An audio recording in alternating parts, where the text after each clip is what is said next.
Hi guys, we are now on to the third lecture of income from house property. हमने income from house property में अलग अलग चीजें सीखी। अगर आपको याद होगा तो हमने एक फॉर्मेट सीखा था। वो फॉर्मेट क्या था वो एक बार मैं आपको रिवाइज कराता हूँ। फॉर्मेट था जीएवी, दैट इज गांव, gross annual value. Gross annual value में से लेस होगा म्यूनसिपल टैक्स। म्यूनसिपल टैक्स तो मिलेगी now, that is net annual value. ठीक है, नेट एनुअल वैल्यू में से हम लोग लेस करते थे डिडक्शन। Deduction under section 24। इसमें दो डिडक्शन हम लोग करते थे।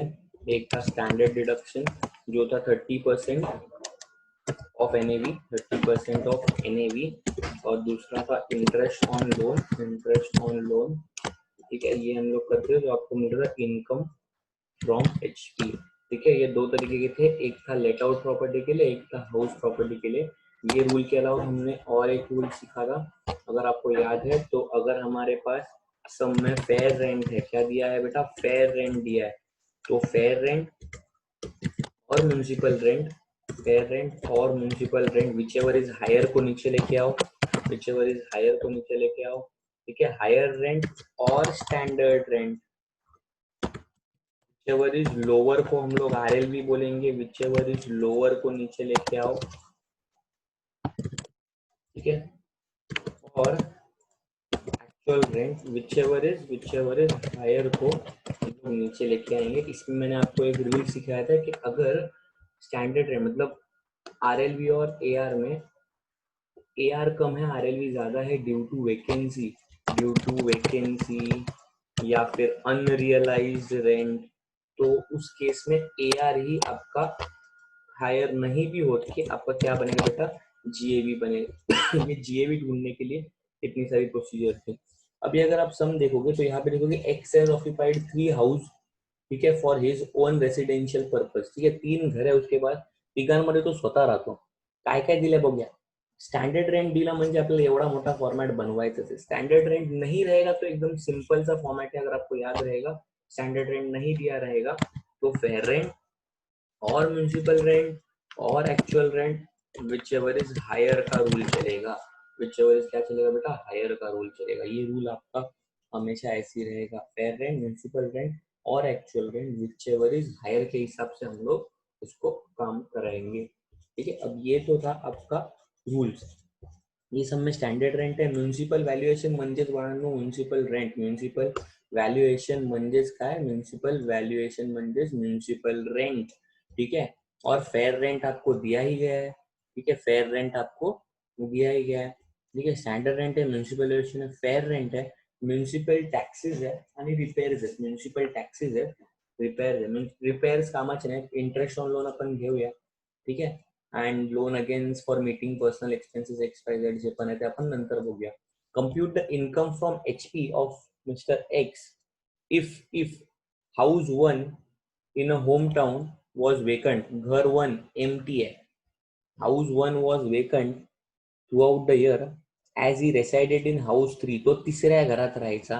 अँड मुंबई ही house 2 was used by him only for 2 months in summer vacation. नीट ऐका काय बोलले थे वो लोग, क्या बोले कि वो लोग बोल रहे हैं कि एक्स के पास 3 घर थे, पहला घर होम टाउन में था जो खाली था, जो vacant throughout the year, वो हाउस नंबर 3 में रहता था, तो हाउस 3 मध्ये राहायचा. Mumbai where he works, house 2 in Vashi used by him only for 2 months in summer vacation, but to used by him only in 2 months for summer vacation. ठीक है, अब यहाँ पे वी कैनॉट से कि कौन से घर में वो रह रहा है, कौन से घर में वेकेंट है, तो हम लोग क्या अज्युम करेंगे, त्यांनी घर 1 आणि घर 2, घर 1 आणि घर 2 भाड्याने दिलं आणि घर 3 मध्ये तो स्वतः राहायचा. अभी ये मैं अपने मन से नहीं बोल रहा, यहाँ पे ऊपर देखो हाउस 3 नॉट एप्लीकेबल लिखा है, दिख रहा है, म्हणजे तिथे तो स्वतः राहतोय. ठीक है, इसमें हमने अजम्पशन किया है deemed to be let out का, deemed to be let out का अजम्पशन किया है. ठीक है, अब हम लोग इसके वर्किंग नोट्स को देखते हैं. ठीक है, वर्किंग नोट्स में देखो क्या है. वर्किंग नोट्स में अपने को 3 चीजें कंपेयर करनी है. वैसे म्यूनिसिपल रेंट, ये देखो municipal rent fair rent, actual rent, देखते हैं कैसे आएगा. ठीक आहे, इथे मी फॉर्मॅट लिहून घेतो. म्युन्सिपल रेंट और standard rent, sorry not standard rent, fair rent, whichever is higher घ्यायचं आपला. म्युन्सिपल रेंट बघा पहिल्याचं किती आहे, 18 आहे, आणि पहिल्याच फेअर रेंट किती आहे बेटा, 15 है. ठीक है, विच एवर इज हायर के हिसाब से हम चलेंगे. ठीक है, म्यूनसिपल रेंट और fair rent, sorry municipal rent 11.5 है, 11.5. ठीक है, विच एवर इज हायर, तो हायर वैल्यू क्या है बेटा, 15 नीचे लेके आया, 15 इसको बोलोगे आप हायर वैल्यू, हायर वैल्यू. ठीक है, 15 और standard rent whichever is lower म्हणजे आपली RLV लोअर वैल्यू काय झाली, 15 आली. ठीक है, अब इसमें एक्चुअल रेंट है नहीं, तो ये जो RLV आया है इसी को हम क्या बोलेंगे, GAV बोलेंगे. तो मैंने हाउस 1 का किया. हाउस 2 के लिए आप मेरे को बताओ, हाउस 2 के लिए म्यूनसिपल रेंट कितना. हाउस 2 के लिए म्यूनसिपल रेंट अगर आपको दिखेगा 30,000 है. ठीक है, और आपके हाउस 2 के लिए जो आपका फेयर रेंट है, फेयर रेंट है 25,000 है फेयर रेंट. ठीक है, फेयर रेंट है 25,000, मतलब whichever is higher value अगर मैं पकड़ू तो whichever is higher value बनेगा 30,000. उसके अलावा वो लोग बोल रहे हैं कि स्टैंडर्ड रेंट है किती है बघा, स्टैंडर्ड रेंट समझे 20,000, स्टैंडर्ड रेंट है 20,000, विच एवर इज लोअर, मतलब पहले का GAV 15 और दूसरे घर का GAV 20. देखो समने नीचे सोल्यूशन है, पहिले का GAV 15, दुसरे का GAV 20. इकडे आपण भाड्याने दिले असं अझम्पशन केलंय, आपल्याला माहिती नाहीये भाड्याने दिलंच आहे का त्यांनी, कुठे लिहिलं नाही असं. ठीक है, तो हाउस 3 वो खाली अपने ओन पर्पस के लिए यूज करता है ऐसा बोला है, इसके लिए भाड़े से दे सकता है वो 15 और 20. ठीक है, म्युन्सिपल टैक्सेस 1224, 1,200 2,400 माइनस के लिए, माइनस करने के बाद आपको जो आया 13,800, 17,600. ये हाउस 1 हाउस 2 में पैरेलली दिखा रहा हूँ, सेम है म्हणून. याच्यातनं डिडक्शन करायचं सेक्शन 30च्या अनुसार, 30 के हिसाब से 30%, sorry section 24 standard deduction is 30% of NAV. 13,600 का, 13,800 का 30%, 17,600 का 30%. ठीक है, दोनों का परसेंटेज आपको करके आंसर आएगा 4,140, 5,280. ये आपको कॅल्सी करना पडेगा, मी ह्याचे टक्के काढले. ठीक आहे, ह्याच्यात नाही मायनस केलं, देर इज नो इंटरेस्ट. देखो interest paid on loan against houses for meeting for personal expense. देखो इंटरेस्ट ऑन लोन तीनों में भी नहीं दिखोगे, क्योंकि देखो वो जो लोन है वो घर के लिए नहीं लिया, पर्सनल एक्सपेंसेस पे करने के लिए लिया है, म्हणून ते interest on loan for house असेल तरच त्याचं डिडक्शन भेटतं, नहीं है तो माइनस कर दो. ये आ गया इनकम फ्रॉम HP. हाउस 1 से इतना इनकम, हाउस 2 से इतना इनकम, हाउस 3 से कोई भी इनकम नहीं, तुमची टोटल टैक्सेबल इनकम झाली 21,960, 980. ठीक है, तो आपका इसमें पिकाचू आइटम क्या था, ये देखो, ये इंटरेस्ट पेड, ये पिकाचू बनाने के लिए था, यूज नहीं किया क्योंकि वो पर्सनल एक्सपेंसेस है. उसके अलावा रिपेयर्स पिकाचू बनाने के लिए था, उसको हमने यूज नहीं किया. ठीक है, बाकी दोनों प्रॉपर्टीज हमने अज्यूम की है कि deemed to be let out है. क्या अज्यूम किया बेटा, deemed to be let out है, ये अज्यूम किया है. ठीक है, let us see the next question. क्या है,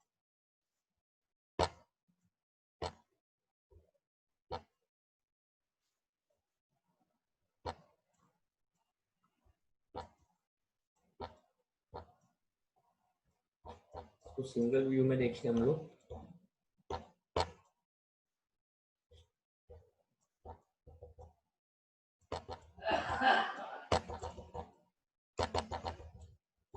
सिंगल व्यू में देखने के लिए भी हम लोग देखते हैं कि सिंगल व्यू क्या बोल रहा है.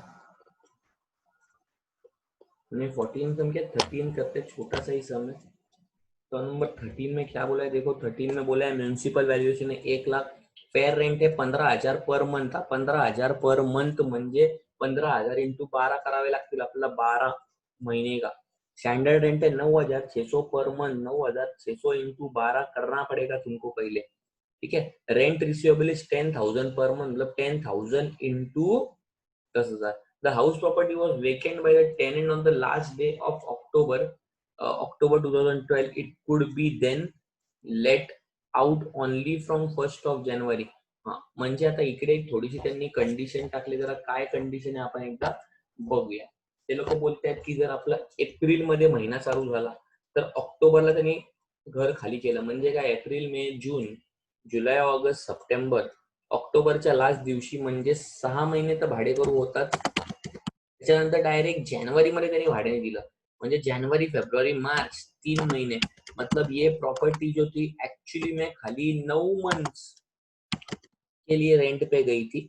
हे जे 9 मंथचं अपन जे रेंट बघितलं वो 9 महीने का कंसेप्ट सिर्फ और सिर्फ एक्चुअल में दिखाना है और किधर भी नहीं दिखाना है. Interest on loan for house purchase दिया हुआ है अपने को, उसके लिए कुछ टेंशन नहीं है. ठीक है, नाउ लेट अस सी कि आगे क्या कर सकते हैं अपन. अब देखते हैं सोल्यूशन में क्या बोला गया इसके. सेम कंसेप्ट करायचे आपल्याला. फेयर रेंट है 15,000 इंटू 12 1,80,000. म्युन्सिपल व्हॅल्यू है 1,00,000 विच एवर इज हायर. दोघांपैकी हायर कुठले बेटा, 1,80,000 हायर है. तो हायर वैल्यू को नीचे खींच दिया मैंने. स्टैंडर्ड रेंट है 10,000 इंटू 12. स्टैंडर्ड रेंट है 10,000 इंटू 12, तो आएगा, सॉरी 10,000 नहीं, रॉन्ग प्रिंटिंग मिस्टेक है उनका. 9,600 इंटू 12 तो 1,15,200. विच एवर इज लोअर तो 1,15,200. ठीक आहे. अब 7 महीने त्यांनी काय केले बघा, टोटल 7 महीने आणि 3 महीने. ठीक है, अब ये 7 और 3 क्या है. ठीक है, अक्टूबर के एंड में, अक्टूबर के एंड में आया, मतलब 1 महीने का अपना गडबड हुआ. नोव्हेंबर डिसेंबर फक्त भाडे करू आपल्याकडे नव्हतं, म्हणून हे 3 आणि 6 नाही येणार, हे 7 आणि 3 येणार. मतलब क्या, 10,000 इंटू 7 70,000 हो गया. और उसने क्या बोला है कि बचे हुए 3 महीने के लिए 14,000 से भाड़े से दिया उसने. 14 इंटू 3 तर 70,000 आणि हे 42,000 टोटल झाले 1,12,000. उसमें से अनरियलाइज रेंट फॉर मार्च, मार्चचा जो रेंट होता तो अनरियलाइज होता. देखो rent for March 13 could not realise, म्हणजे आपल्याला हे 14,000 भेटले नाही. तर इकडेच इंटू 2 केलं असं तरी झालं असते, उगाच त्यांनी प्लस माइनस करून दाखवायला केलं. तो अगर आप इसमें से माइनस करोगे तो ये आएगा 98,000. देखो मैंने आपको स्टार्टिंग में एक रूल बोला था, स्टैंडर्ड रेंट और एक्चुअल रेंट में अगर अनरियलाइज रेंट या वेकेंसी के वजह से एक्चुअल रेंट कम आया तो जीएवी हमेशा एक्चुअल रेंट ही आएगा. जीएवी हमेशा क्या आएगा बेटा, एक्चुअल रेंट. म्हणजे असं बघायला गेलं तर 1,15,200 हायर है, लेकिन हमको 1,15,200 नहीं लेना है, अपने को 98,000 लेना है. क्योंकि अगर वैकेंसी वजह से या फिर अनरियलाइज रेंट की वजह से ये सब हुआ तो इसके लिए तो 98,000 municipal tax paid by the owner, 20% of MV. MV होती है 1,00,000, 1,00,000 के 20%, 1,00,000 का 20%, 20,000. इसके ऊपर 30% का स्टैंडर्ड डिडक्शन, 20,000 का इंटरेस्ट माइनस करोगे तो आपको आ जाएगा income from let out property. So guys this was about today's lecture. हम लोग अगर ऑनलाइन लेक्चर्स नहीं हो रहे तो आपको ऑफलाइन वीडियो शेयर करेंगे. It would be the part of our classes schedule only. लेकिन क्या है कि टेक्निकल एरर्स हो रहे हैं, आपको ज्वाइनिंग के लिए नहीं हो रहा है, या फिर लाइट आपको पता है आ रही जा रही है, तो क्या होता है लेक्चर के बीच में अगर शफल हुआ तो बहुत हेक्टिक हो जाता है उसको रीशेड्यूल करना. इसके लिए जिस दिन ऑनलाइन लेक्चर नहीं होंगे उस दिन आपको ऐसे ऑफलाइन वीडियोस मिल जाएंगे जो वीडियो पे डायरेक्टली आप देख सकते हो. आपके एमबी भी कम जाएगी and it would be easier for you. It would be part of our classes and published on our page. Page तो नहीं है लेकिन अपना चैनल है अभय नियोगे करके, क्लास का इंस्टा पेज भी है, वो अलग से नियोगे 07 क्लासेस अंडर 07. ठीक है, तो कल हम लोग आगे और सम्स के साथ मिलेंगे income from house property. Thank you.